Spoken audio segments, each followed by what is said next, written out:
Hey my loves, இன்னைக்கு நம்ம பார்க்க போற படம் என்னன்னா 2025 வெளியான ஜரன் அப்படின்ற ஒரு சைக்காலஜிக்கல் ஹாரர் த்ரில்லர் படத்தை பத்தி தாங்க பார்க்க போறோம். இந்த படத்தோட ஒன்லைனர் என்னன்னா, நம்ம ஹீரோயின் சின்ன பொண்ணா இருக்கும்போது ஒரு லேடி ஹீரோனோட வீட்ல ஸ்டே பண்ணிட்டு பிளாக் மேஜிக் எல்லாம் பிராக்டிஸ் பண்ணிட்டு இருந்திருக்காங்க. ஊர்க்காரங்களுக்கெல்லாம் இது ஒன்றும் சரிப்பட்டு வரல. அதனால நம்ம ஹீரோனுடைய அம்மாவை கூப்பிட்டு கம்ப்ளைண்ட் பண்ணிட்டாங்க, இந்த மாதிரி அந்த லேடியை வீட்டுல வச்சுக்காதீங்க, அமுச்சு வச்சிருங்க அப்படின்ட்டு. ஹீரோனுடைய அம்மா அப்பா அந்த லேடியை வீட்டை விட்டு கிளம்ப சொல்றாங்க. இதுல கடுப்பான அந்த லேடி, நீ என்னையே வீட்டை விட்டு அனுப்பிச்சிட்டல, நீ உசுருக்கு மேலா நினைக்கக்கூடிய உன்னோட பொண்ணோட வாழ்க்கையை நான் எப்படி சதைக்கிறேன் மட்டும் பாரு அப்படின்னு மிரட்டி விட்டுட்டாங்க. அதுக்கப்புறம் ஹீரோனோட வாழ்க்கையில என்னென்னலாம் நடக்குது அப்படின்றது தான் மொத்த படமே. இந்த படத்தோட கிளைமேக்ஸ் வரைக்கும் புரியாத ஒரு புதிராவே படத்தை கொண்டு போயிருப்பாங்க. கிளைமேக்ஸ்ல அடுத்தடுத்து ஏகப்பட்ட ட்விஸ்ட வைப்பாங்க பாருங்க. இந்த படத்தோட மொத்த கதையுமே கிளைமேக்ஸ்ல தான் நமக்கு புரியும். இது ஒரு தரமான சைக்காலஜிக்கல் ஹாரர் த்ரில்லர் படம். இந்த வீடியோவை ஸ்கிப் பண்ணாம பாருங்க. நீங்க பார்த்துட்டு இருக்கிறது சரண் என்டர்டைன்மெண்ட். நான் தான் சரண். வாங்க வீடியோக்குள்ள போலாம். படத்தோட ஸ்டார்டிங் சீன்ல ஒரு கிராமத்துல இருக்கக்கூடிய ஒரு பழங்காலத்து வீட்டை காட்டுறாங்க. அந்த வீட்டுல தான் நம்ம ஹீரோயின் தன்னுடைய அம்மா அப்பா கூட வாழ்ந்துட்டு இருக்காங்க. நம்ம ஹீரோனுடைய பேரு ராதாங்க. அதே வீட்டுல ஒரு கொடூரமான பாட்டி ஒருத்தங்க ஸ்டே பண்ணிருக்காங்க. அந்த பாட்டி தேவையில்லாத வேலைகள்லாம் வீட்டுல பண்ணிக்கிட்டு இருக்காங்க. குறிப்பா இந்த பிளாக் மேஜிக்கை பிராக்டிஸ் பண்றது, சாத்தான் வழிபாடு, இது மாதிரியான செயல்கள் எல்லாம் ஈடுபட்டு இருக்காங்க. அதாவது நெகட்டிவ் எனர்ஜியை அட்ராக்ட் பண்றதுக்கான சில வேலைகள் எல்லாத்தையுமே பண்ணிக்கிட்டு இருக்காங்க. குறிப்பா சின்ன பொண்ணா இருக்கக்கூடிய நம்ம ஹீரோயின் விளையாடக்கூடிய பொம்மையை வச்சுதான் இந்த கிழவி பிளாக் மேஜிக் எல்லாம் பண்ணிக்கிட்டு இருக்கா. இந்த கிழவி பிளாக் மேஜிக் பண்ணிட்டு இருக்கக்கூடிய சத்தம் வெளியில கேக்குது. நம்ம ஹீரோனுடைய அம்மா அப்பா அப்புறம் ஆளுங்க எல்லாம் போய் கதவை பயங்கரமா தட்ட ஆரம்பிக்கிறாங்க. அந்த கிழவியும் வெளியில வரா. வெளியில வந்து அந்த கிழவியை பார்த்து எல்லாருமே பயந்து போயிடுறாங்க. அப்ப இந்த கிழவி நம்ம ஹீரோனுடைய அம்மாவை பார்த்து, நீ வந்து எல்லோரும் முன்னிலையிலுமே என்ன அசிங்கப்படுத்திட்ட, வீட்டை விட்டு வெளியிலயும் துரத்திட்ட, இதுக்கெல்லாம் பழி வாங்குற விதமா உன் பொண்ணு மேல நான் சாத்தான ஏவி விட்டுட்டேன். இனிமேல் வாழ்க்கை முழுக்க அவ துன்பங்களை அனுபவிக்க போறா, ஒரு நாள் கூட நிம்மதியா தூங்க மாட்டா அப்படின்னு சொல்லி பயங்கரமா சிரிக்கிறாங்க. எண்ட் ஆஃப் த டே நம்ம ஹீரோனுடைய அம்மா அப்பா அந்த கிழவியை வீட்டை விட்டு துரத்தி விட்டுட்டாங்க.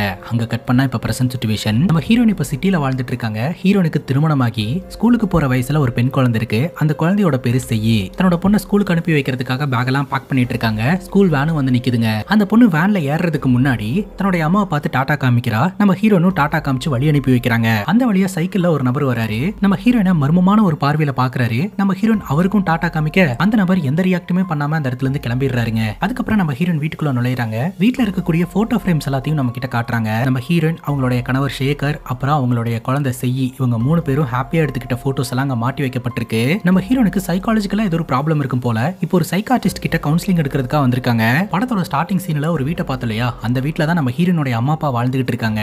நம்ம ஹீரோயினை ஊருக்கு இன்வைட் பண்ணிருக்காங்க. சின்ன வயசுல அவங்க ஊர்ல நடந்த அந்த சம்பவத்தின் காரணமா நம்ம ஹீரோயின் அந்த ஊருக்கு போறதுக்கே பயப்படுறாங்க. இப்ப டாக்டர் கிட்ட வந்துட்டு பேசுறாங்க. உங்க மனசுக்குள்ள போகணும்னு தோணுதா இல்ல போக வேண்டாம்னு தோணுதா அப்படின்னு டாக்டர் கேட்க, எனக்கு போகணும்னு தான் தோணுது, ஆனா அந்த இடத்துல நடந்த இன்சிடென்ட்டின் காரணமா தான் எனக்கு போக வேண்டாம்னு தோணுது அப்படின்னு சொல்ல, நீங்க கடைசியா எப்ப போனீங்க அப்படின்னு கேட்க, கல்யாணத்துக்கு முன்னாடி இவங்க ஊருக்கு போயிட்டு வந்திருக்காங்க. அப்பெல்லாம் எந்த ப்ராப்ளமும் நடக்கல போல, பட் இப்ப போறதுக்கு பயமா இருக்கு அப்படின்ற மாதிரி இவங்க சொல்றாங்க. எதுக்கு நீங்க பயப்படணும், பயப்படுற அளவுக்குலாம் ஒண்ணுமே கிடையாது, இங்க பாருங்க டேப்லெட்ஸ் கூட இருக்கு, தாங்க முடியல அப்படின்னா இந்த டேப்லெட்ஸை போட்டுக்கோங்க அப்படின்ற மாதிரி சொல்ல, அது எப்படி எனக்கு தெரியும் என்னால தாங்க முடியல அப்படிங்கும் போது, அது உங்க மைண்டே சொல்லும் அப்படின்ற மாதிரி டாக்டர் சொல்லிடுறாருங்க. ஹீரோயின் ஒரு சைக்காட்ரிஸ்ட் கிட்ட கவுன்சிலிங் எடுக்கிறதுக்கான காரணம் என்னன்னா, ஹீரோனோட வாழ்க்கையில ஒரு மிகப்பெரிய ட்ராஜடி நடந்திருக்குங்க. அது என்ன அப்படின்னா, ஒரு முறை நம்ம ஹீரோயினுடைய கணவர், குழந்தை 3 பேருமே பாத்தீங்கன்னா கார்ல ரொம்ப என்ஜாய் பண்ணி ஒரு ட்ரிப்புக்கு போயிட்டு இருந்திருக்காங்க. போற வழியில நம்ம ஹீரோயின் பாத்தீங்கன்னா தன்னுடைய கணவருக்கு சாக்லேட் கொடுக்குறேன் அப்படின்னு சொல்லிட்டு டிரைவிங்ல இருக்கும்போதே சாக்லேட்டை ஊட்டுறதுக்காக வந்திருக்காரு. அப்போ ஒரு டிரைவிங்ல கான்சென்ட்ரேட் பண்ணாம அந்த சாக்லேட்ல கான்சென்ட்ரேட் பண்ணதுனால முன்னாடி வந்த லாரியில கொண்டு போய் வண்டியை விட்டு இடிச்சு பெரிய ஆக்சிடென்ட் ஆயிருக்குதுங்க. அந்த ஆக்சிடென்ட்ல ஹீரோனுடைய கணவர் இறந்தே போயிட்டாரு. அங்க கட் பண்ணா இப்ப பிரசன்ட் சிச்சுவேஷன். ஹீரோனுடைய சொந்த ஊர்ல இருக்கக்கூடிய அந்த பழமையான வீட்டுல ஃபங்க்ஷன் அப்படின்னு சொல்லிட்டு ஹீரோயினா அம்மா அப்பா இன்வைட் பண்ணிருக்காங்க. இப்போ நம்ம ஹீரோயினும் ஹீரோயினுடைய குழந்தையான செய்யும் கார்ல டிராவல் பண்ணிட்டு இருக்காங்க. ஹீரோனுடைய குழந்தை ஒரு மாதிரி உருனே வந்துகிட்டு இருக்கா. ஹீரோனும் தன்னோட பொண்ணு கிட்ட பேச்சு கொடுத்துட்டே வந்துட்டு இருக்காங்க. ஆனா பொண்ணு பேசவே மாட்டேன்றாங்க. சரி இரு உங்க அப்பாக்கு கால் பண்றேன் அப்படின்னு சொல்லிட்டு நம்ம ஹீரோயின் மொபைல் எடுத்து தன்னுடைய கணவருக்கு கால் பண்றாங்க. கொஞ்ச நேரத்துக்கு முன்னாடி தான் ஒரு வாகன விபத்துல ஹீரோனுடைய கணவர் இறந்து போயிட்டதா நம்ம பார்த்தோம். அப்படி இருக்கும்போது இறந்து போன கணவர் கூட எப்படி ஹீரோயினால போன்ல பேச முடியுது அப்படின்ற ஒரு கேள்வி நமக்குள்ள எழுது இல்லையா? அதுதாங்க நம்ம ஹீரோனுக்கு இருக்கக்கூடிய ப்ராப்ளம். ஹீரோனுடைய கணவர் இறந்து போனதை ஹீரோயினால ஏத்துக்க முடியல போல.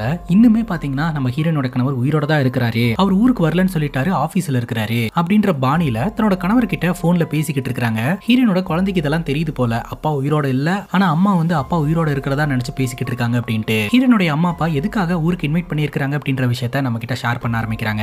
பேசிக்கா ஹீரோனுடைய அம்மா அப்பா வாழ்ந்து வந்துட்டு இருக்கக்கூடிய அந்த பழங்கால வீடு இருக்கு இல்லையா, அந்த வீட்டை வந்து ஒரு ஹெரிட்டேஜ் ரெசார்ட்டா மாத்தலாம் அப்படின்னு பிளான் பண்ணி இருந்திருக்காங்க. அதனால அந்த வீட்டுக்கு ஃபேர்வெல் பார்ட்டி கொடுக்கலாம் அப்படின்னு சொல்லிட்டு அந்த வீட்டுக்கு சொந்தக்காரங்களை எல்லாம் இன்வைட் பண்ணி ஒரு ஃபங்க்ஷன் மாதிரி அம்மா அப்பா ஏற்பாடு பண்ணிருக்காங்க. சோ அதுல கலந்துக்கிறதுக்காக தான் நம்ம ஹீரோயின் இப்போ பொண்ணை கூட்டிட்டு போயிட்டு இருக்காங்க. ஃபைனலி அந்த வீட்டை நம்ம ஹீரோயின் ரீச் பண்றாங்க. அந்த வீட்டுக்குள்ள போறதுக்கு ஹீரோனுக்கு பயமா இருக்குதுங்க. அன்னைக்கு நடந்த இன்சிடென்ட் மறுபடியும் நமக்கு நடந்ததுன்னா என்ன பண்றது, சிச்சுவேஷன் நம்ம கை மீறி போயிடுச்சுன்னா என்ன பண்றது அப்படின்ட்டு. அதே சமயம் இது நாம பிறந்த வீடு, நம்ம வளர்ந்த வீடு, எதுனாலும் பாத்துக்கலாம் அப்படின்ற எண்ணமும் ஹீரோனுக்கு இருக்குங்க. இப்ப ஹீரோன் வீட்டுக்குள்ள போன உடனே சொந்தக்காரங்க எல்லாம் வந்து ஹீரோனை ஹக் பண்றாங்க, பேசுறாங்க. ஹீரோனும் ரொம்ப சந்தோஷப்படுறாங்க. அதுக்கப்புறம் நம்ம ஹீரோனும் ஹீரோனுடைய அப்பாவும் ஊஞ்சல் உட்காந்துட்டே பேசிட்டு இருப்பாங்க. ஒரு காலத்துல இந்த வீடு எப்படி இருந்தது, இப்ப நாங்க 2 பேர் மட்டும் தான் இருக்கிறோம், அதனாலதான் நானும் உன்னோட அம்மாவும் சேர்ந்து ஒரு முடிவு எடுத்தோம். இந்த வீட்டை ஒரு ஹெரிட்டேஜ் பங்களாவா மாத்திட்டு நானும் உன்னோட அம்மாவும் உன் கூடயே வந்து இருக்கலாம்னு முடிவு பண்ணிட்டோம். உனக்கு துணையா இருக்குல்ல அப்படிங்கும்போது, எனக்கு துணையா, எனக்கு எதுவும் ப்ராப்ளம் இல்லப்பா, நானே எல்லாத்தையும் மேனேஜ் பண்ணிக்கிறேன் அப்படிங்கும்போது, இருந்தாலும் உன்னோட அம்மா உன் கூட இருந்தா நல்லா இருக்குல்ல அப்படிங்கும்போது, அதுவும் சரிதாப்பா, நீங்க என் கூடயே வந்துருங்க, நீங்க, அம்மா, நானு, சேகர், அப்புறம் என் பொண்ணு செய், நம்ம எல்லோருமே ஒன்னா இருக்கலாம், இதுதான் என்னோட உலகம்பா அப்படின்னு சொல்ல நம்ம ஹீரோனுடைய அப்பாக்கு ஒரு மாதிரி சங்கட்டமா இருக்குதுங்க. என்னடா இது, நம்ம பொண்ணு இல்லாத ஒரு விஷயத்த இருக்கிறதா சொல்லி பேசிக்கிட்டே இருக்காளே அப்படின்ட்டு. அதுக்கப்புறம் எல்லாரும் ஒன்னா உட்காந்து சாப்பிடுறாங்க. சாப்பிட்டு முடிச்சு தூங்கலான்னு படுக்கும்போது நம்ம ஹீரோனுடைய குழந்தை இருக்கா இல்லையா, அவ அங்க ஒரு பொம்மையை வச்சு விளையாடிக்கிட்டு இருப்பா. சரி, நீ அங்க என்ன பண்ணிட்டு இருக்க, தூங்குவியாமா, உனக்கு இந்த ஆண்டியை பிடிக்கும் தானே, இந்த ஆண்டி பக்கத்துல படுத்துக்கோவா அப்படின்ற மாதிரி ஹீரோயின் தன்னோட பொண்ணை கூப்பிட்டுக்கிட்டு இருக்காங்க. அதுக்கப்புறம் ஹீரோனோட பொண்ணு வந்துடுறா, இவங்க படுத்து தூங்குறாங்க. அதுக்கப்புறம் குடும்பத்தினர்கள்லாம் ஒன்னா சேர்ந்து உட்காந்து இந்த பாட்டுக்கு பாட்டு விளையாடலாம் அப்படின்னு சொல்லிட்டு ஜாலியா பாட்டுக்கு பாட்டு சில பல கேம்ஸ் எல்லாம் விளையாடிக்கிட்டு இருப்பாங்க. அப்படி விளையாடிக்கிட்டு இருக்கும்போது ஹீரோனுடைய பொண்ணுக்கு போர் அடிக்குது அப்படின்னு சொல்லிட்டு அவ பாட்டுக்கு எழுந்திருச்சு அந்த வீட்டுக்குள்ள போக ஆரம்பிச்சிடறா. ஹீரோன் அப்படியே கண்டினியூவா விளையாடிக்கிட்டு இருப்பாங்க. ஒரு கட்டத்துக்கு மேலதான் தன்னோட பொண்ணை காணோம் அப்படின்றது தெரிய வருது. எங்க போயிட்டா இவ அப்படின்னு சொல்லிட்டு தன்னோட பொண்ணை தேடி வீட்டுக்குள்ள போவாங்க. அதே வீட்டுக்குள்ளதான் அந்த கிழவி பிளாக் மேஜிக் எல்லாம் பண்ணிட்டு இருந்தா இல்லையா, அந்த ரூமும் இருக்குதுங்க. ஹீரோனுடைய அம்மாவும் அந்த பாட்டுக்கு பாட்டு விளையாட்டு விளையாடிக்கிட்டு இருப்பாங்க. தன்னுடைய பொண்ணு எங்க போனா அப்படின்னு சொல்லிட்டு ஹீரோனை தேடி அவங்க வீடு முழுக்க தேட ஆரம்பிப்பாங்க. இப்ப ஹீரோனுடைய பொண்ணு செய்ய இருக்கா இல்லையா, அங்க சுத்தி இங்க சுத்தி அந்த சூனியக்காரி கிளவி இருந்த அந்த ரூமு கிட்ட இவ வந்து ஒரு மாதிரி நின்னுகிட்டு இருப்பாங்க. எது நடக்க கூடாது அப்படின்னு ஹீரோயின் நினைச்சாங்களோ அதுவே அங்க நடந்திருக்கு. இங்க என்னமா பண்ணிட்டு இருக்க அப்படின்னு கேட்க அவ அந்த கதவையே பாத்துக்கிட்டு இருக்கா. உள்ள ஏதாவது இருக்கா அப்படின்னு சொல்லிட்டு ஹீரோயின் அந்த சாவி போடுற ஓட்ட வழியா உள்ள எட்டி பாக்குறாங்க. சின்ன வயசுல ஹீரோயின் விளையாடுறதுக்காக வச்சிருந்த பொம்மையை வச்சு பிளாக் மேஜிக் பண்ணிட்டு இருந்தாங்க இல்லையா, அந்த பொம்மை இன்னுமே அந்த ரூம்குள்ள இருக்குங்க. ஹீரோனை காணோம் அப்படின்னு ஹீரோனுடைய அம்மா தேடிட்டு வந்தாங்க இல்லையா, அந்த ரூம் கிட்ட வந்து பார்த்தா ஹீரோயின் ஒரு மாதிரி உட்காந்துக்கிட்டு இருப்பாங்க. என்னடான்னு பார்த்தா ஹீரோயின் முன்னாடி அந்த பொம்மை இருக்குங்க. ஹீரோனுடைய வாய்ஸ் ஒரு கிழவியோட வாய்ஸ் மாதிரி விசித்திரமா இருக்கும். ஹீரோனுடைய அம்மா வந்து ராதா இங்க என்ன பண்ணிட்டு இருக்க அப்படின்னு கேட்க நம்ம ஹீரோயின் அவங்க அம்மாவை பார்த்து ஒரு முறைக்கிறாங்க. அதுக்கப்புறம் உன்னோட வாழ்க்கையை அழிக்கிறனா இல்லையான்னு பாரு அப்படின்னு அந்த கிழவி வாய்ஸ்ல பேசுறாங்க. ஹீரோனுடைய அம்மா மிரண்டு போக கீழே விளையாடிட்டு இருந்தவங்களா இது ஒரு சத்தம் கேக்குது அப்படின்ட்டு எல்லாரும் ஓடி வராங்க. ஹீரோனுடைய அப்பா ஹீரோனுடைய அம்மா கிட்ட என்னாச்சு அப்படின்னு கேட்கும்போது ராதா ஒரு மாதிரி விசித்திரமா ரியாக்ட் பண்றா அப்படின்னு சொல்ல பார்த்தா நம்ம ஹீரோன் ரொம்ப நார்மலா இருக்காங்க. சின்ன வயசா இருக்கும்போது இந்த பொம்மையை வச்சுதானே நான் விளையாடிட்டு இருப்பேன், இப்போ என் கைக்கு இந்த பொம்மை கிடைச்சிருக்குப்பா, இங்க பாருங்களேன் அப்படின்ற மாதிரி சொல்லிக்கிட்டு இருப்பாங்க. நான் வச்சு விளையாடிட்டு இருந்த அந்த பொம்மை என் பொண்ணுக்கு இப்ப பிடிச்சிருக்கு, செய்ய இந்த பொம்மைக்கு ஒரு பேர் வச்சிருக்கா பாகா பாய்ன்னு சொல்லிட்டு, இங்க வா நம்ம இதை எடுத்துட்டு போய் விளையாடலாம் அப்படின்ற மாதிரி பொண்ணை கூப்பிட்டுட்டு அந்த இடத்த விட்டு ஹீரோயின் கிளம்புறாங்க.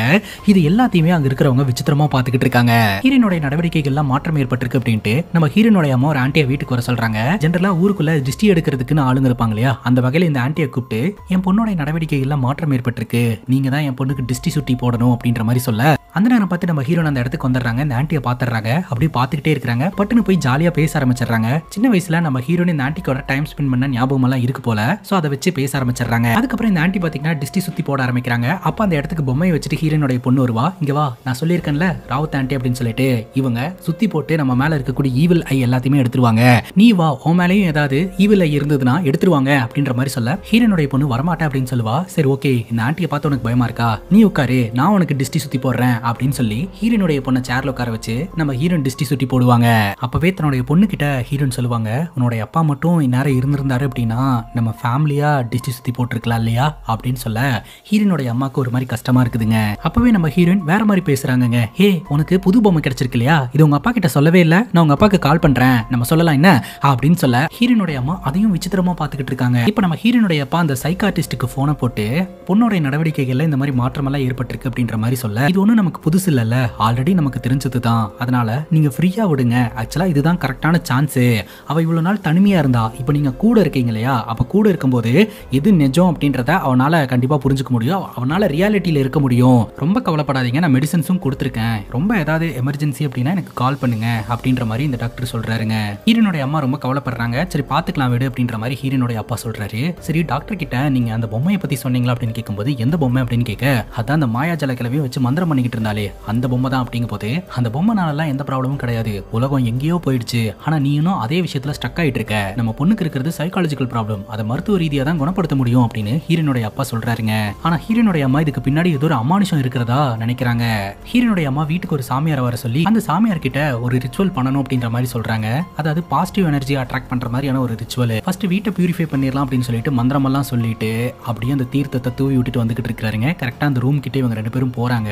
அந்த சாமியாரே ஹீரோனுடைய அம்மாவை பயத்திலேயே பாக்குறாருங்க. நம்ம ஹீரோன் அந்த பூட்டை ஓபன் பண்ணி விட அந்த சாமியார் உள்ள போய் மந்திரம் எல்லாம் சொல்லி தீர்த்தத்தை எல்லாம் தெளிச்சிட்டு வராரு. இப்போ நம்ம ஹீரோன் தன்னோட கசின்ஸோட ட்ரெஸ் சேஞ்ச் பண்ணிட்டு ஜாலியா போட்டோஸ் எல்லாம் எடுத்துட்டு இருக்காங்க. அப்ப நம்ம ஹீரோயின் போயிட்டு யார் வந்திருக்காருன்னு பாரு, நம்ம வீட்டுக்கு பூஜை எல்லாம் பண்ணக்கூடிய சாமியார் வந்திருக்காரு அப்படின்னு சொல்ல நம்ம ஹீரோயின் பாத்தீங்கன்னா அந்த சாமியார் காலில் விழுந்து ஆசீர்வாதம் வாங்குறாங்க. அந்த சாமியாரும் வாழ்த்துறதுக்குன்னு ஒரு டெம்ப்ளேட் வச்சிருப்பாங்க இல்லையா, அந்த டெம்ப்ளேட்ல வாழ்த்துறாருங்க. தீர்க்க சுமங்கலியா 8 குழந்தை பெத்துக்கிட்டு நல்வாழ்வு வாழணும் அப்படின்ட்டு. உடனே ஹீரோயின் சொல்றாங்க 8 குழந்தையா, ஆல்ரெடி ஒரு குழந்தை இருக்கு, வேணா இன்னொரு குழந்தை பெத்துக்கலாம், 8 குழந்தையெல்லாம் பெத்துக்க முடியாது, எல்லா பெண்களுக்கும் தீர்க்க சுமங்கலியா இருக்கணும் அப்படின்ற ஆசை இருக்கு, எனக்கும் நல்ல புருஷன் அமைஞ்சிருக்கான், நானும் தீர்க்க சுமங்கலியா இருப்பேன் அப்படின்ற மாதிரி ஹீரோயின் சொல்றாங்க. இப்ப வெளியில வந்த சாமியார் கிட்ட ஹீரோனுடைய அம்மா போயிட்டு பேசுறாங்க. பாத்தீங்களா என்னோட பொண்ணு எந்த மாதிரி பேசுறான்னு அப்படின்னு சொல்ல இந்த சாமியார் எனக்கு எல்லாமே புரியுது அப்படின்னு சொல்லிட்டு பேக்குள்ள இருந்து ஒரு கயிறு எடுத்து அதுக்கு மந்திரம் எல்லாம் சொல்லி அந்த கயிறை ஹீரோனோட அம்மா கையில கொடுத்து இது உங்க பொண்ணு கிட்ட இருக்கிற மாதிரி பாத்துக்கோங்க, இது தீய சக்திகள் கிட்ட இருந்து உங்க பொண்ணை காப்பாத்தும் அப்படின்ற மாதிரி சொல்றாருங்க. இப்ப ஹீரோனோட அம்மா ஹீரோனோட கையில போயிட்டு அந்த தாயத்தை கட்டி விடுறாங்க. அதை சொல்லி நம்ம ஹீரோயினும் கிண்டல் பண்றாங்க. அதுக்கப்புறம் எனக்கு அந்த பர்டிகுலர் ரூமோட சாவி வேணும் அப்படின்ற மாதிரி கேட்க, இதுக்கு அந்த ரூமோட சாவி உனக்கு அப்படின்னு கேட்கும்போது, சின்ன பொண்ணா இருக்கும்போது நிறைய பொம்மைங்கள்லாம் வாங்கியிருந்தேன்ல, அதெல்லாம் அந்த ரூம்குள்ள தான் இருக்கு, அதெல்லாம் பார்க்கணும்னு ஆசையா இருக்குமா அப்படின்னு சொல்ல, அது ரொம்ப இருட்டா இருக்கும், அந்த ரூம்குள்ள எல்லாம் போக வேண்டாம் அப்படின்னு ஹீரோனோட அம்மா சொல்றாங்க. ஏமா அந்த டைம்ல இருந்தே அந்த ரூம் ரொம்ப இருட்டா தானே இருக்கும், ஒன்னும் பிரச்சனை இல்ல, எனக்கு வேணும் அப்படின்ற மாதிரி கேட்டுட்டு இருக்காங்க. ஹீரோனோட அம்மா அதை அவாய்ட் பண்ணணும் அப்படின்றதுக்காகவே நீ அந்த ரூம்குள்ள எல்லாம் போனீங்கன்னா ட்ரெஸ் எல்லாம் அழுக்காயிரும், வேண்டாம் அப்படின்ற மாதிரி சொல்ல, பரவாயில்ல அதை கிளீன் பண்ணிக்கலாம், எனக்கு சாவி வேணும், கிடைக்குமா கிடைக்காதா அப்படின்ற மாதிரி கேட்க, சரி ஓகே கிச்சன்ல இருக்கக்கூடிய பாக்ஸ்குள்ள தான் சாவி இருக்கு, அதை எடுத்துக்கோ அப்படின்னு சொல்லிட்டு ஹீரோனுடைய கசின்ஸ் இருக்காங்க இல்லையா, அவங்க கிட்ட நீங்களும் ராதா கூட போங்க அப்படின்ற மாதிரி சொல்லிட்டு இவங்க அந்த ரூம்குள்ள போக ஆரம்பிக்கிறாங்க. பேசிக்கா அந்த பிளாக் மேஜிக் எல்லாம் பண்ணுச்சு இல்லையா, அந்த பாட்டியோட ரூம் தான் போலங்க. திடீர்னு ஒரு சத்தம், கொலுசு சத்தம். அந்த சத்தத்தை கேட்டு நம்ம ஹீரோன் மிரண்டு போயிடுறாங்க. பார்த்தா பின்னாடி வந்தது ஹீரோனுடைய கசின்ஸ் தான். சரி வாங்க எக்ஸ்ப்ளோர் பண்ணலாம் அப்படின்னு சொல்லிட்டு அங்க இருக்கக்கூடிய பொட்டி ஓபன் பண்ணி ஒரு பொருளா பார்த்துட்டு இருக்காங்க. அப்பதான் இந்த பேய் சம்பந்தப்பட்ட டைஸ் வந்து இவங்களுக்கு கிடைக்குதுங்க. நமக்கு தெரிஞ்ச ஃபெமிலியரான பேய் ரிச்சுவல்னா இந்த ஓஜா போர்டு தான். ஓஜா போர்டு மேல காயினை வச்சுக்கிட்டு பக்கத்துல யாராவது இருக்கீங்களா, உங்க பேர் என்ன அப்படின்னு கேட்டா அந்த காயின் அப்படியே கொஞ்சம் கொஞ்சமா மூவ் ஆகி அந்த போர்டில் இருக்கக்கூடிய லெட்டர்ஸ்ல நின்று அந்த லெட்டர்ஸை நம்ம கரெக்டாக ஃபார்ம் பண்ணோம்னா பேயோட பேர் வரும் இல்லையா. அதுவே பார்த்தீங்கன்னா இது டைஸ் டைப்ல இருக்குது. ஒரு டைஸ்லையும் பார்த்தீங்கன்னா ஆல்பபெட்டிக் லெட்டர்ஸ் இருக்கும், நிறைய டைஸ் இருக்கு. இப்போ 3 பேரும் ஒரு ரவுண்டா உட்காந்துட்டு இங்க யாராவது இருக்கீங்களா அப்படின்ற மாதிரி கேட்டுட்டு அந்த டைஸை உருட்டினா அந்த டைஸ்ல இருக்கக்கூடிய லெட்டர்ஸை ஃபார்ம் பண்றதன் மூலமா இங்க என்ன ஆன்மா இருக்குதோ அந்த ஆன்மா தன்னை வெளிப்படுத்தும் அப்படின்றது இவங்களோட நம்பிக்கைங்க. ஹீரோனோட கசின் வந்து பயப்படுறாங்க, இந்த மாதிரி கேம்ஸ் எல்லாம் விளையாட வேண்டாம், சப்போஸ் நம்ம கண்ணு முன்னாடி ஒரு ஆன்மா வந்து நின்றுச்சுன்னா என்ன பண்றது அப்படின்னு கேட்கும்போது ஹீரோன் சிரிச்சுட்டே சொல்றாங்க, பேய் பூதன்லாம் உனக்கு கிடையவே கிடையாது அப்படின்ட்டு. சரி கிடையாதுன்னு உனக்கு தெரியுதுல, அப்படி இருக்கும்போது எதுக்கு இந்த மாதிரி ரிச்சுவல்ஸ் எல்லாம் நம்ம பண்ணணும் அப்படின்னு கேட்க, சும்மா ட்ரை பண்ணி பார்க்கலாம்னு தான் சொல்றேன், வா ட்ரை பண்ணலாம் அப்படின்னு ஹீரோயின் கூப்பிட்டு இருக்காங்க. அப்போ கசின் சொல்றாங்க, நம்ம எந்த விஷயத்தையுமே நம்பிக்கையோட பண்ணா மட்டும்தான் அது பலன் தரும், நம்பிக்கை இல்லாம சும்மா ட்ரை பண்ணோம்னா அதுல பலனே இருக்காது அப்படிங்கும் போது சரி பேய் வரும் நம்பலாம் வா அப்படின்ற மாதிரி கூப்பிட்டுட்டு இவங்க 3 பேர் உட்காந்து பக்கத்துல யாராவது இருக்கீங்களா வாங்க உங்களோட பிரசன்ஸ் வெளிப்படுத்துங்க அப்படின்ற மாதிரிலாம் சொல்லிட்டு இருப்பாங்க. அப்ப அந்த டைஸை உருட்டுவாங்க, அந்த டைஸ்ல ஒரு இங்கிலீஷ் பேர் மாதிரி வருங்க, இந்த மாதிரிலாம் பேர் வைப்பாங்களா அப்படின்னு சொல்லிட்டு மறுபடியும் இவங்க கண்டினியூ பண்ண ஆரம்பிக்கிறாங்க. திடீர்னு பின்னாடி ஒரு சத்தங்க, அந்த சத்தத்தை கேட்டு 3 பேரும் பயங்கரமா கத்திடுறாங்க. என்னடான்னு பார்த்தா அந்த ரூம்குள்ள ஒரு புறா ஒன்று வந்திருக்கும். ஹீரோன் பாத்தீங்கன்னா கெக்க பொக்கன்னு சிரிக்க ஆரம்பிச்சிடுறாங்க. புறாக்கு போயிட்டு நம்ம இந்த மாதிரிலாம் பயந்துட்டோம் அப்படின்னு சொல்லிட்டு ஹீரோன் பாத்தீங்கன்னா சிரிச்சுக்கிட்டே இருப்பாங்க கைஸ். அதுக்கப்புறம் என்ன நடந்ததுன்னு தெரியலங்க. கசின்ஸ் எல்லாம் ராத்திரி ஒண்ணா உட்காந்து டிஸ்கஸ் பண்ணிட்டு இருப்பாங்க. ஹீரோனோட நடவடிக்கை உண்மையிலேயே வியர்டா தான் இருக்கு, எப்பதான் இதெல்லாம் சரியாகும் அப்படின்னு சொல்லிட்டு அப்ப அவங்க கேக்குறாங்க, நீங்க ஈவினிங் அந்த ரூம்குள்ள போயிட்டு பேய வர வைக்கிறேன் அப்படின்னு சொல்லிட்டு ஏதோ ஒன்று பண்ணிட்டு இருந்ததா கேள்விப்பட்டேன் அப்படிங்கும் போது அதுக்கு நம்ம ஹீரோனுடைய கசின் பம்பிட்டே சொல்றாங்க, நாங்க பண்ணினது உண்மைதான், ஆனா எந்த பேயுமே வரல அப்படின்ட்டு. அப்படியே விஷுவலா நம்ம கிட்ட காட்டுறாங்க பாருங்க. இவங்க அந்த டைஸை உருட்டிக்கிட்டு பக்கத்துல ஏதாவது ஆன்மா இருந்ததுன்னா இங்க கண்ணு முன்னாடி வாங்க வாங்க அப்படின்னு சொல்லிட்டு ஹீரோயின் ரொம்ப ஆக்ரோஷமா பேசி இருந்திருப்பாங்க. திடீர்னு பயங்கரமா ஹீரோயின் சிரிக்க ஆரம்பிச்சிருந்திருப்பாங்க. ஹீரோயின் நார்மலா இல்ல, அவங்களாவே இல்ல, வேற ஒரு ஆளா இந்த கசின்ஸுக்கு தெரிய வந்திருக்குது. இதுக்கு மேல இங்க இருக்கிறது நல்லதில்ல அப்படின்னு சொல்லிட்டு கசின்ஸ் 2 பேரும் ஹீரோனை எழுப்பி அந்த ரூமை விட்டு வெளியில கூட்டிட்டு வந்திருப்பாங்க. பட் இந்த விஷயத்தை யார்கிட்டயுமே சொல்ல மாட்டாங்க. அதுக்கப்புறம் ராத்திரி நம்ம ஹீரோயின் தூங்கிட்டு இருக்கும்போது பார்த்தா பக்கத்துல ஹீரோனோட குழந்தை இருக்க மாட்டா. எங்க போனானே தெரியல. அதுவும் நைட் டைம்ல தன்னோட பொண்ணு தேடிக்கிட்டே நம்ம ஹீரோயின் வீடு முழுக்க சுத்த ஆரம்பிப்பாங்க. பார்த்தா அந்த பொம்மையை வச்சுக்கிட்டு ஹீரோனோட பொண்ணு ஒரு மாதிரி உட்கார்ந்துகிட்டு இருப்பா. செய் அன் டைம்ல நீங்க என்ன பண்ணிட்டு இருக்க அப்படின்ற மாதிரி கேட்க, தோ பாகாபாய் கூட பேசிட்டு இருந்தேன் அப்படின்ற மாதிரி சொல்றா. சரி சரி தூங்க வேண்டிய டைம் ஆயிடுச்சு, எழுந்து வா அப்படின்னு சொல்லிட்டு தன்னோட பொண்ணை நம்ம ஹீரோயின் கூட்டிட்டு போய் தூங்க வச்சிருவாங்க. அடுத்த நாள் காலையில இவங்க ஊருக்கு போலாம் அப்படின்னு சொல்லி முடிவெடுக்கிறாங்க. ஊருக்கு கிளம்பும் போது நம்ம ஹீரோனுடைய பொண்ணு பாத்தீங்கன்னா அந்த பொம்மையை மிஸ் பண்ணிடக்கூடாது அப்படின்னு சொல்லிட்டு முத வேலையா அந்த பொம்மையை எடுத்து வச்சுப்பா. அதுக்கப்புறம் நம்ம ஹீரோயின் லக்கேஜ் எல்லாம் எடுத்து வச்சுக்கிட்டு இருக்கும்போது ஹீரோனுடைய அம்மா வந்து ஹீரோனுடைய நலன் கருதி அட்வைஸ் எல்லாம் பண்ணிட்டு இருப்பாங்க. அப்ப ஹீரோனுக்கு கோவம் வந்துடும். திரும்ப திரும்ப என்னோட நலன்ல அக்கறை வச்சு பேசுறீங்க அப்படின்னு சொல்லிட்டு எனக்கு அட்வைஸ் பண்ணாதீங்க, நான் என்னோட கணவர்கிட்ட பேசணும் அப்படின்னு சொல்லிட்டு பட்டுன்னு அந்த இடத்த விட்டு கிளம்பிடுவாங்க. தன்னோட கணவர்கிட்ட ஃபோன் பண்ணி பேசிக்கிட்டு இருப்பாங்க. காலையில இருந்து இவங்க என்னென்னலாம் பண்ணாங்க அப்படின்றத தன்னோட கணவர்கிட்ட ஷேர் பண்ணிட்டு இருப்பாங்க. கரெக்டா அந்த இடத்துக்கு நம்ம ஹீரோனுடைய அப்பா வருவாரு. உன்னோட கணவர்கிட்ட தான் நீ பேசிட்டு இருந்த, கூட நான் பேசுறேன் அப்படின்ற மாதிரி சொல்ல, இல்ல என்னோட கணவர் பிஸியா இருக்கிறாராம் அப்புறம் பேசுறேன்னு சொல்லிட்டாரு அப்படிங்கும் போது, இல்ல ஒரே ஒரு வார்த்தை ஒரு ஹாய் மட்டும் சொல்லிக்கிற போனை கொடு அப்படிங்கும் போது, என்னோட அப்பா பேசுறேன்னு சொல்றாரு அப்படின்னு ஹீரோயின் சொல்லிட்டு ஆனா போனை தரமாட்டேன்றாங்க. என்னோட கணவர் அந்த பிஸியா இருக்கிறாரு இந்த பிஸியா இருக்கிறாருன்னு சொல்லிட்டு அவாய்ட் பண்றதுக்கு முயற்சி பண்றாங்க. நீ போனை கொடு, ஷேகருக்கு நான் ஒரு ஹாய் மட்டும் சொல்றேன் அப்படின்னு சொல்லிட்டு பட்டுன்னு ஹீரோனுடைய அப்பா போனை புடுங்கிடுறாரு.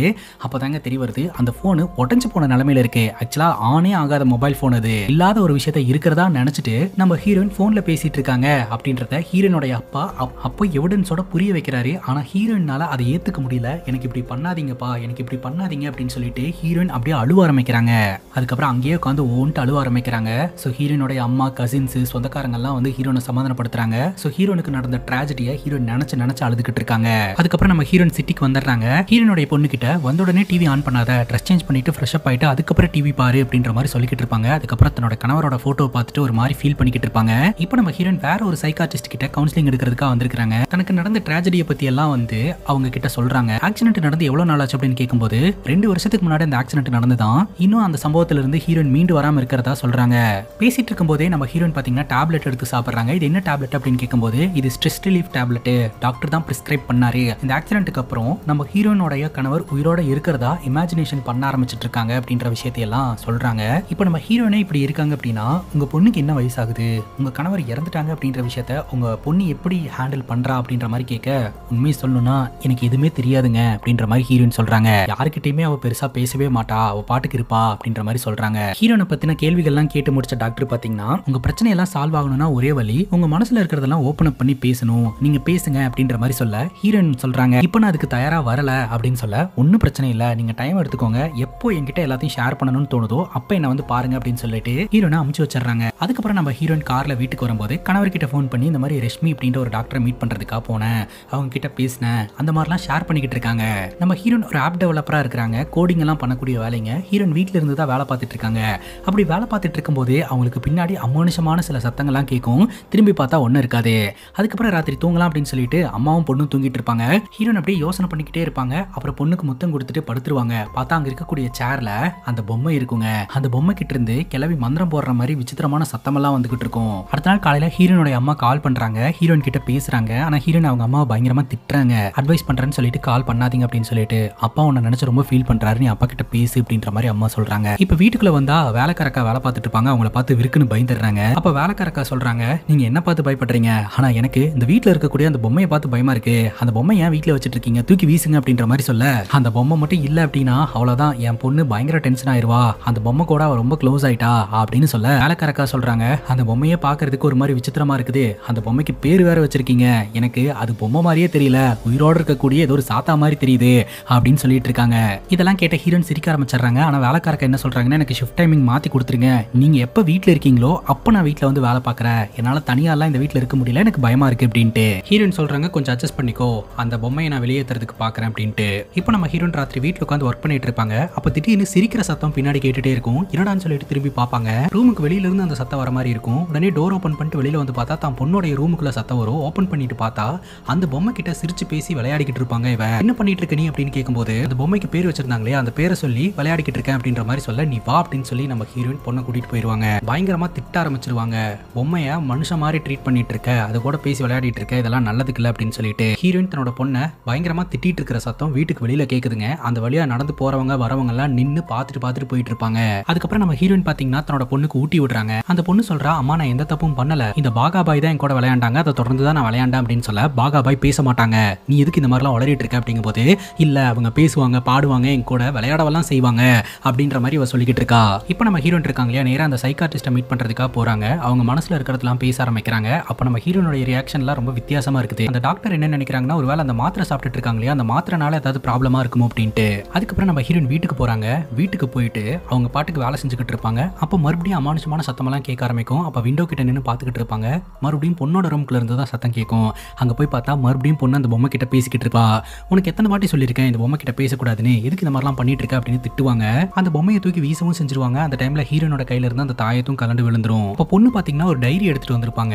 ஸோ அந்த டைரி பாத்தீங்கன்னா நம்ம ஹீரோயின் சின்ன வயசுல எழுதின டைரி. அந்த டைரியை பாத்தீங்கன்னா அந்த சைக்காட்ரிஸ்ட் கிட்ட காட்டுவாங்க. படத்தோட ஸ்டார்டிங் சீன்ல ஒரு கிளவியை பார்த்தோம் இல்லையா, அப்பதான் அந்த கிளவியோட கதையை டீடைல்டா இப்ப நம்ம கிட்ட காட்ட ஆரம்பிக்கிறாங்க. அந்த கிளவியோட பேரு கங்குட்டிங்க. நம்ம ஹீரோயினோட வீடு இருக்கு இல்லையா, அந்த வீட்டுல தான் ஸ்டே பண்ணி இருந்திருக்காங்க. இந்த கோழி எடுத்துட்டு போய் ரிச்சுவல் பண்றது, பிளாக் மேஜிக் பண்றது அப்படின்னு சொல்லிட்டு பல சம்பவங்களை அவங்க பண்ணிக்கிட்டு இருந்திருக்காங்க. இதெல்லாம் இந்த ஊர்ல இருக்கிறவங்க எல்லாம் கவனிச்சுக்கிட்டே இருந்திருக்காங்க. ஒரு கட்டத்துக்கு மேல இந்த லேடி தவறான விஷயத்த பண்ணிட்டு இருக்கிறதாகவும், இந்த ஊருக்கு இந்த கிளவினால ஆபத்து அப்படின்னு சொல்லிட்டு இந்த கிளவி எப்படியாவது இந்த ஊரை விட்டு விரட்டி அடிக்கணும் அப்படின்னு நினைச்சிருந்திருக்காங்க. அந்த வகையில ஒரு லேடி வந்து நம்ம ஹீரோனோட அம்மா கிட்ட கம்ப்ளைண்ட் பண்ணி அந்த லேடி அனுப்ப சொல்லி இருந்திருக்காங்க. ஆரம்பத்துல நம்ம ஹீரோனோட அம்மா பாவம் அந்த லேடியே தனியா இருக்கு, அமுச்சு விட்டா அது என்ன பண்ணும் அப்படின்ற மாதிரி நினைச்சிருந்திருக்காங்க. பட் இருந்தாலும் அது வந்து தவறான விஷயங்களை எல்லாம் பண்றதுனால இங்க இருக்கிறது சேஃப் இல்ல அப்படின்னு சொல்லிட்டு அதை அனுப்பலான்னு முடிவு எடுத்திருந்திருக்காங்க. இது தெரிஞ்சுக்கிட்டு அந்த கிளவி வீட்டை விட்டு வெளியில வந்து என்னையெல்லாம் உன்னால அனுப்ப முடியாது, நான் அவ்வளவு சீக்கிரம் போக மாட்டேன் அப்படின்ற மாதிரி சொல்லி இருந்திருக்கா. அப்ப நம்ம ஹீரோனோட அம்மாக்கு கோவம் வந்துருச்சு. நீ யாரு இங்க இருந்து போக மாட்டேன்னு சொல்றதுக்கு அப்படின்னு பயங்கரமா மிரட்டி இருந்திருக்காங்க. அப்ப அந்த கிளவிக்கு கோவம் வந்து, பெரிய பெரிய சாத்தானுங்களே என் முன்னாடி நின்று பேசுறதுக்கு அப்படி பயப்படும், நீ என் முன்னாடியே குரலை வசதி பேசுறியா, என்னை மட்டும் வீட்டை விட்டு வெளியே அனுப்பி பாரு, அப்புறம் இருக்கு உனக்கு, உன்னை சும்மா விட மாட்டேன் அப்படின்ற மாதிரி அந்த கிளவி மிரட்டி இருந்திருக்குதுங்க. அதுக்கப்புறம் ராத்திரி நேரம் காட்டுக்குள்ள போய் அமானுஷமான சடங்குகள் எல்லாம் ஈடுபட்டுறதுன்னு பல விஷயங்கள் அந்த கிளவி பண்ணிக்கிட்டு இருந்திருக்காங்க. இந்த கிராம மக்கள்லாம் செம்ம காண்டாகி பிடிச்சி இழுத்துட்டு வந்து இனிமேல் இங்க இருக்கக்கூடாது அப்படின்னு சொல்லிட்டு கிராமமே ஒன்னு சேர்ந்து அந்த கிளவியை துரத்தி விட்டுட்டாங்க.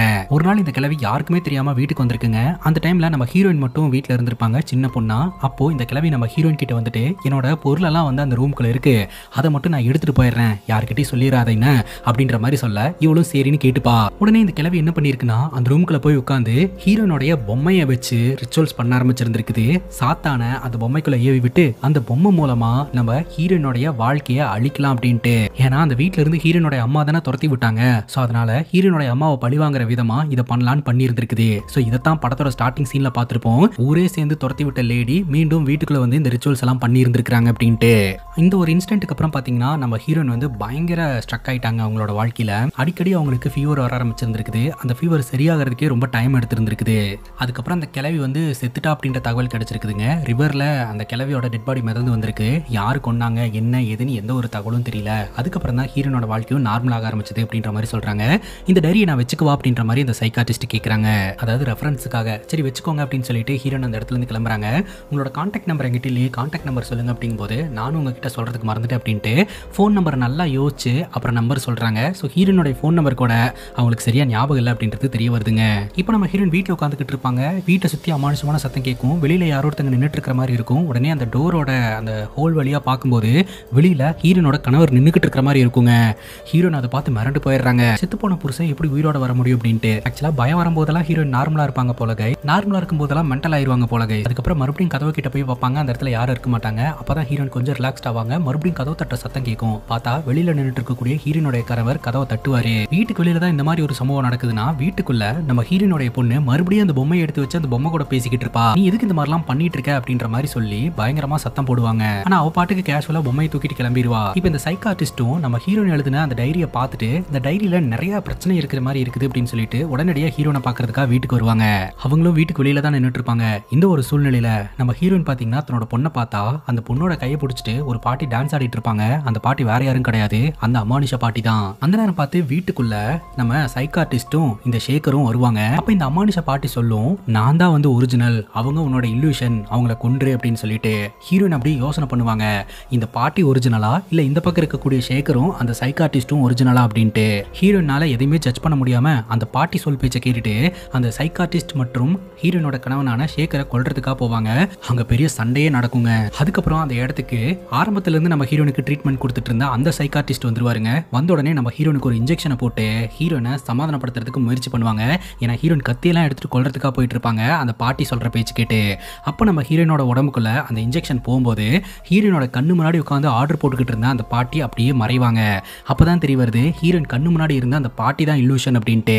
இப்போ நம்ம ஹீரோனை ஹாஸ்பிட்டலுக்கு கூட்டு போறாங்க. ஹாஸ்பிட்டலுக்கு வெளியில நம்ம ஹீரோனுடைய அம்மா அப்பா அப்புறம் பக்கத்துல ஹீரோனோட கணவரும் இருக்கிறாரு. தக்காளி அங்கதாங்க ஒரு தாறுமாறான ட்விஸ்ட். நம்ம ஹீரோனோட கணவர் இறந்து போயிட்டாரு. அப்படி இருக்கும்போது எப்படி நம்ம ஹீரோனோட கணவர் உயிரோட வந்தாருன்னு நமக்கு ஒரு கேள்வி வரும் இல்லையா? உண்மையிலேயே என்ன நடந்திருக்கும் அப்படின்னா, அன்னைக்கு இவங்க கார்ல போகும்போது கார் ஆக்சிடென்ட் நடந்திருக்கும். அந்த கார் ஆக்சிடென்ட்ல நம்ம ஹீரோனோட கணவர் இறந்து போயிருக்க மாட்டாரு. அவரு உயிரோட தான் இருந்திருப்பாரு. ஹீரோன் சின்ன வயசா இருக்கும்போது அந்த பிளாக் மேஜிக் எல்லாம் பண்ணி அந்த பாட்டி சாப விட்டதுனாலதான் ஹீரோனுக்கு இந்த மாதிரிலாம் நடக்குதுன்னு நம்ம பார்த்தோம் இல்லையா? ஆக்சுவலா அந்த பாட்டி ஹீரோனோட வாழ்க்கைக்குள்ள வரதுக்கு முன்னாடியே நம்ம ஹீரோன் வந்து தனிமை உணர ஆரம்பிச்சிருந்திருக்காங்க. நம்ம ஹீரோன் சின்ன வயசுல இருந்தே பாத்தீங்கன்னா மென்டலி கொஞ்சம் அன்ஸ்டேபிளான ஒரு பொண்ணா தான் இருந்திருக்காங்க. தனிமையை உணர்வாங்க, தனியா உட்காந்து அப்படியே தனக்கு தானே பேசிக்கிட்டு இருப்பாங்க. இந்த மாதிரி தான் வளர்ந்துகிட்டு இருந்திருக்காங்க. அந்த டைம்ல தான் பாத்தீங்கன்னா ஹீரோனோட வீட்டுல இந்த பாட்டியோட இன்சிடென்ட் நடந்திருக்கும். அந்த பாட்டியோட இன்சிடென்ட் நடந்ததுக்கு அப்புறம் இவ்வளவு நாள் நம்ம ஹீரோன் தனியா உட்காந்து பேசிட்டு இருந்தாங்க இல்லையா, அதுக்கு ஒரு உருவம் கிடைச்சிருச்சு. சோ இந்த பாட்டி தான் தாங்கிட்ட பேசுறதா நினைச்சுக்கிட்டு இவ்வளவு நாள் வளர ஆரம்பிச்சிருந்திருக்காங்க. சின்ன வயசா இருக்கும்போது ஹீரோனை எல்லா டாக்டர் கிட்டையும் கூட்டிட்டு போயிருந்திருக்காங்க. ஆனா எங்கேயுமே சரியாகல. ஹீரோனுடைய அம்மா வந்துட்டு இல்ல இதுக்கு பின்னாடி அமானுஷம் தான் இருக்கு அப்படின்ற மாதிரி நம்பி இருந்திருக்காங்க. இந்த பாட்டி மாதிரியே இவங்க பேசுறதும் பாட்டி மாதிரியே மந்திரம் சொல்றதும் இந்த மாதிரிலாம் பண்ணிட்டு இருந்திருக்காங்க. அந்த டைம்ல தான் பாத்தீங்கன்னா இந்த சைக்கார்டிஸ்ட்டை இவங்க மீட் பண்ணி இருந்திருக்காங்க. இந்த சைக்கார்டிஸ்ட் கிட்ட வந்ததுக்கு அப்புறம் தான் ஹீரோயின் கொஞ்சம் கொஞ்சமா நார்மலான ஒரு பொண்ணாவே வாழ ஆரம்பிச்சிருந்திருக்காங்க. ஹீரோனுடைய அம்மா வந்து இதுக்கு பின்னாடி அமானுஷம் இருக்கு அப்படின்னு சொல்லிட்டு வீட்டுல ரிச்சுவல்ஸ் எல்லாம் பண்ண ஆரம்பிச்சிருந்திருக்காங்க. ஹீரோனுடைய அப்பா பாத்தீங்கன்னா சயின்டிபிக்கா டாக்டர் கிட்ட காமிச்சு ஹீரோனை குணப்படுத்த ஆரம்பிச்சிருந்திருக்காங்க. இப்ப ஹீரோனுடைய கணவர் கிட்ட பேசும்போது மேலும் சில உண்மைகள் தெரிய வந்திருக்குங்க. அன்னைக்கு நடந்த ஆக்சிடென்ட்ல பாத்தீங்கன்னா நம்ம ஹீரோனோட கணவர் இறந்து போயிட்டாரு அப்படின்னு நம்ம பார்த்தோம். பட் ஹீரோனோட கணவர் இறந்து போக கிடையாது, உயிரோட தான் இருந்திருக்காரு. ஆக்சுவலா ஹீரோனுக்கு இந்த மாதிரி சைக்காலஜிக்கல் ப்ராப்ளம் இருக்கு அப்படின்றது எல்லாத்தையும் தெரிஞ்சுக்கிட்டு தான் ஹீரோனை அவர் கல்யாணம் பண்ணதாகவும் சொல்றாருங்க. இப்ப அந்த டாக்டர் நம்ம ஹீரோனோட கணவர் கிட்ட மேபி குழந்தை அந்த பொம்மையை வச்சுட்டு இந்த மாதிரிலாம் பேசிட்டு இருக்கால, அதனால கூட இந்த மாதிரி எக்ஸ்ட்ரீமுக்கு போயிருக்கலாம்ல அப்படின்னு சொல்ல உங்களுக்கு விஷயமே தெரியாதா அப்படின்னு சொல்லிட்டு ஹீரோனுடைய கணவர் இன்னொரு ட்விஸ்ட் வைக்கிறாருங்க. பேசிக்கா ஹீரோனுடைய குழந்தை அப்படின்னு சொல்லிட்டு செய்யுன்னு ஒரு குழந்தைய பார்த்தோம் இல்லையா, அந்த குழந்தை ஹீரோனோட குழந்தையே கிடையாதுங்க. ஆக்சுவலா ஹீரோனுக்கும் ஹீரோனோட கணவருக்கும் குழந்தையே கிடையாது. நாம நினைச்சுக்கிட்டு இருந்தோம் ஹீரோனோட கணவர் தான் இறந்து போயிட்டாரு, கணவர் இல்லாத அந்த துக்கத்துல இவங்க இந்த மாதிரி ஆயிட்டாங்க, இறந்து போன கணவர் இன்னும் உயிரோட இருக்கிறதா நினைச்சு போன்ல எல்லாம் பேசிக்கிட்டு இருக்காங்க அப்படின்னு சொல்லிட்டு. உண்மை என்ன அப்படின்னு பாத்தீங்கன்னா இல்லாத குழந்தைய இருக்கிறதா நினைச்சுக்கிட்டு அது கூட வாழ்ந்துகிட்டு இருந்திருக்காங்க. ஆக்சுவலா அந்த ரோடு ஆக்சிடென்ட் நடந்தது இல்லையா, அந்த ரோடு ஆக்சிடென்ட் நடந்த அந்த டைம்ல நம்ம ஹீரோயின் வந்து பிரெக்னெண்டா இருந்திருக்காங்க 3 மாசம். சோ அந்த ரோடு ஆக்சிடென்ட்ல இவங்களோட குழந்தை வந்து கலைஞ்சு போயிருந்திருக்கும். அந்த டிப்ரெஷனுக்குள்ள ஹீரோயின் போயிருந்திருக்காங்க. அந்த டிப்ரெஷனால பக்கத்து வீட்டு பொண்ணை கவனிக்க ஆரம்பிச்சிருந்திருக்காங்க. பக்கத்து வீட்டுல இருக்கக்கூடிய பொண்ணோடைய பேர் தாங்க செய்யோ. அந்த பொண்ணு ஸ்கூலுக்கு போறதையும் வரதையும் இவங்க இங்க இருந்து பாத்துக்கிட்டே இருப்பாங்க. அதுக்கப்புறம் தனக்கு ஒரு குழந்தை இருக்கிறதா உருவகப்படுத்திட்டு அந்த குழந்தைக்கு பக்கத்து வீட்டு குழந்தையோட முகத்தை உருவமா கொடுத்துக்கிட்டு இவங்க இல்லாத விஷயத்த இருக்கிறதா திங்க் பண்ணிக்கிட்டு இருந்திருக்காங்க. ஹீரோயின் அவங்க அம்மா வீட்டுக்கு போனப்போ ஹீரோயின் வந்து அந்த குழந்தைக்கு சுத்தி போடுறதா இருக்கட்டும், அந்த குழந்தைய தேடி போறதா இருக்கட்டும், இது எல்லாத்தையும் தான் நம்ம ஹீரோனுடைய அம்மாவும் அப்பாவும் விசித்திரமா பாத்துக்கிட்டு இருந்திருப்பாங்க. ஹீரோனுடைய கணவர் ஒரு பெரிய ஜாப்ல இருந்துட்டு இருக்காரு போல. சோ தவிர்க்க முடியாத ஜாப் அப்படின்றதுனால இவங்க 2 பேரும் போன்ல தான் கான்டாக்ட்ல இருந்திருக்காங்க. சோ நடக்கிற எல்லா விஷயத்தையுமே ஹீரோயின் தன்னோட கணவர் கிட்ட ஷேர் பண்ணிட்டு தான் இருந்திருக்காங்க. இதெல்லாம் கேட்கும்போது கணவருக்கு வந்து இவன் மறுபடியும் நார்மலான சூழ்நிலையில இருந்து அந்த கிரிட்டிக்கலான ஜோனுக்கே போறாளோ அப்படின்னு சொல்லிட்டு கணவரும் போன்ல அட்வைஸ் எல்லாம் பண்ணி இருந்திருக்காங்க. ஆக்சுவலா ஹீரோனோட கணவர் லண்டன்ல இருந்திருக்காருங்க. இந்த சையு அப்படின்ற கேரக்டர் ஹீரோனோட வாழ்க்கைக்குள்ள வந்ததுக்கு அப்புறம் ஹீரோயின் கொஞ்சம் கொஞ்சமா ஹீரோனோட கணவரை அவாய்ட் பண்ணிட்டாங்க. அதுக்கப்புறம் தன்னோட மனைவி கிட்ட பேசவே முடியறதில்ல அப்படின்னு சொல்லிட்டு நம்ம ஹீரோனோட கணவர் பாத்தீங்கன்னா மாமனாருக்கு ஃபோன் பண்ணி இவன் கூட பேசவே மாட்டேங்கிறா என்னாச்சு அப்படின்னு கேட்கும்போது இந்த மாதிரி நாங்க ஊருக்கு இன்வைட் பண்ணிருக்கோம், ஊருக்கு தான் வந்துகிட்டு இருக்கா, நாங்க பாத்துக்கிறோம் அப்படின்ற மாதிரி ஹீரோட மாமனார் சொல்லி இருந்திருக்காரு. சோ அம்மா அப்பா அட்வைஸ் பண்ணிட்டு இருக்காங்கன்னு சொல்லிட்டு அம்மா அப்பாவையும் கூட வரக்கூடாதுன்னு சொல்லிட்டாங்க. கணவரும் லண்டன்ல இருக்கிறாரு, இவங்க தனிமையில இருக்காங்க இல்லையா, சோ அதனால மறுபடியும் அந்த சைக்காலஜிக்கல் பிரச்சனையில மாட்டிக்கிட்டு இல்லாத விஷயத்த இருக்கிறதா திங்க் பண்ணிட்டு இருந்திருக்காங்க அப்படின்றது தெரிய வருதுங்க. இப்போ நம்ம ஹீரோனுக்கு ஹாஸ்பிட்டல்ல வச்சு ட்ரீட்மெண்ட் நடக்குதுங்க. ஹீரோயின் கண்மொழிக்கிறாங்க. எது ரியாலிட்டி எது வந்து கற்பனை அப்படின்றத ஹீரோயின் இப்போ உணர்றாங்க. ஹீரோனோட கணவர்கிட்ட நான் இந்த மாதிரி பண்ணதுக்கெல்லாம் சாரி அப்படின்ற மாதிரி சொல்றாங்க. இப்போ ஹீரோனுடைய பழைய வீட்டை கிளீன் பண்ண ஆரம்பிக்கிறாங்க. அப்படி கிளீன் பண்ணும்போது அந்த டைஸ் அங்க கிடக்குங்க. அந்த டைஸ்ல அந்த கிழவியோட பேர் இருக்கும். பட் அதை கூட்டி தள்ளிட்டு போயிட்டே இருப்பாங்க. இத்தோட இந்த படம் முடியுதுங்க. இந்த படத்தை பத்தி நீங்க என்ன நினைக்கிறீங்க அப்படின்னு உங்களோட கருத்தை கமெண்ட் செக்ஷன்ல பதிவு பண்ணுங்க. எனக்கு என்ன தோணுது அப்படின்னா என்னதான் அவங்க பயங்கரமா கோவப்பட்டாலும் அவங்கள தனிமையில விட்டுருக்க கூடாது. தனிமையில விடாம இருந்திருந்தாங்க அப்படின்னா கண்டிப்பா அவங்க இந்த எக்ஸ்ட்ரீமுக்கு போயிருந்திருக்க மாட்டாங்கன்னு தோணுது. ஸோ நீங்க என்ன நினைக்கிறீங்க அப்படின்னு உங்களோட கருத்தை கமெண்ட் செக்ஷன்ல பதிவு பண்ணுங்க. அண்ட் இதே மாதிரி வேற எதனா படத்தை பத்தி பேசணும் அப்படின்னு நினைச்சீங்கன்னா படத்தோட பேரை கமெண்ட் செக்ஷன்ல சொல்லுங்க. இதே மாதிரி வேற ஒரு நல்ல வீடியோல வந்து சந்திக்கிறேன். Love you guys, take care and cheers.